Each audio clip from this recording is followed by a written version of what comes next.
आपके साथ अनुष्का और आप देख रहे हैं प्रभात दर्शन। विकसित यूपी विजन पर 24 घंटे की चर्चा। सीएम ने रखा 2047 तक यूपी विकसित राज्य बनने का लक्ष्य।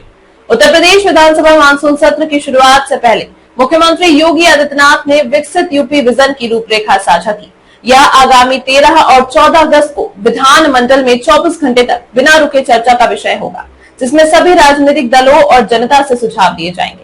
इस विजन में बाढ़, स्वास्थ्य, शिक्षा, इंफ्रास्ट्रक्चर और गरीब कल्याण जैसे अहम मुद्दों को शामिल करने की बात कही गई है। मुख्यमंत्री ने पिछले 8 सालों में हुई उपलब्धियों पर भरोसा जताया और यह विश्वास किया कि 2047 तक उत्तर प्रदेश एक पूर्ण विकसित राज्य बन जाएगा। यह पहल प्रधानमंत्री नरेंद्र मोदी की प्रेरणा और नीति आयोग, विशेषज्ञ वर्ग और समाज के व्यापक वर्गों की सलाह से तैयार की गई है।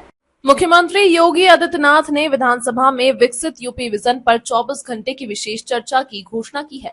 इस पहल का उद्देश्य है 2047 तक उत्तर प्रदेश को पूरी तरह विकसित राज्य बनाना।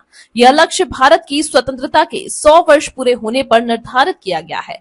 इस चर्चा में सभी राजनीतिक दलों, विशेषज्ञों, उद्योगपतियों और जनता से सुझाव लिए जाएंगे। योजना में बुनियादी ढांचे का विस्तार, स्वास्थ्य और शिक्षा व्यवस्था में सुधार, कृषि क्षेत्र में आधुनिकीकरण, उद्योगों को प्रोत्साहन और गरीब कल्याण कार्यक्रम में शामिल है।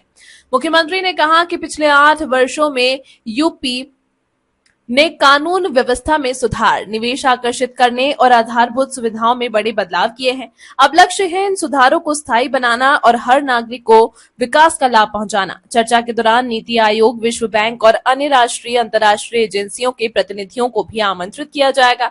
यह भी तय हुआ है कि जिलों से आने वाले प्रतिनिधि अपनी स्थानीय जरूरतों और प्राथमिकताओं के बारे में सीधे सुझाव देंगे। राजनीतिक रूप से यह पहल भाजपा के लिए 2027 के चुनाव से पहले विकास का बड़ा नैरेटिव पेश करने का अवसर है।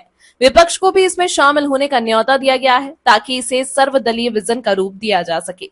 अगर इस योजना के तहत तय लक्ष्यों को जमीन पर उतारा गया तो यह यूपी को देश के अग्रणी औद्योगिक और सामाजिक विकास वाले राज्यों की श्रेणी में ला सकता है।